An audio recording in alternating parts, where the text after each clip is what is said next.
Colossians chapter 1 verse 13 says, "Furthermore, though you were dead in your trespasses and in the uncircumcised state of your flesh." Trespass is when you cross lines. To children you say, "Don't cross the line. It could be dangerous on the other side."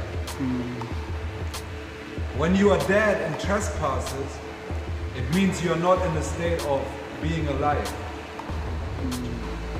And it continues to say, God made you alive together with Him. That shows you that wherever you go, that's where I take my office to. The topic is why Solomon can take his office everywhere he's going.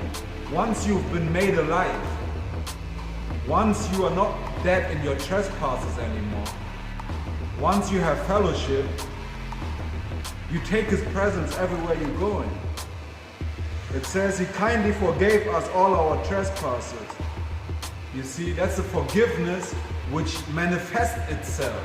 It's not something which is spoken in merely words, but it's something which you can actually feel. When you're dead in your trespasses, you don't feel quickened. You need motivation for going after your endeavors and your goals. But when you're truly made alive, then you don't need motivation.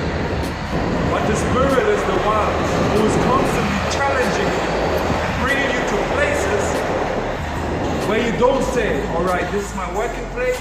From 2002 till 2005, I work at this and this particular job. No, your job is constantly wherever the Spirit takes you. Because it says, sons and daughters of God are those who are led by His Spirit. It's very simple. So I want you to urge you to find your profession in the Spirit realm so you can make the difference. You know, plotting, if you plot something, you are going against somebody and you're exchanging ideas in order to bring something about. People were always plotting against Jesus Christ. They tried to capture Him and they had ideas of plotting His downfall. But guess what? He was constantly able to see those people before they could even see Him. That's why when you have an office, and your office is simply earthbound, that means that you are not viable. That means that once you get home, you lay off your uniform and you forget that you were reconciled and forgiven. Otherwise, you would constantly stay in the presence of the one who called you to do a certain thing. There's no resting.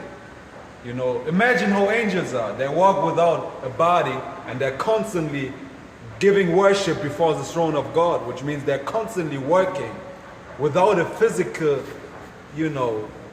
physical place, but they can just move freely, as you might say.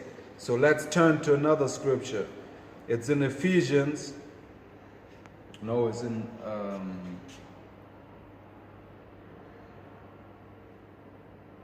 in Galatians chapter 6 verse 3. For if anyone thinks he is something when he is nothing, he is deceiving himself. You see, I'm not saying that I can take my office everywhere because I think nobody else can do it. I'm saying it because I know that whenever God is for you, it doesn't matter who is against you. And that is proven science. Because when you have a spirit that knows no opposition, which is able to conquer everything, that's why Christ on the cross said, it is finished, and you carry that spirit alone, then just please tell me who your enemy can be. I don't know no enemy. That's why we shouldn't be deceived, but at the same time, we should know that our value has been hanging upon the one who says, I loved the world so much that I gave my only begotten Son.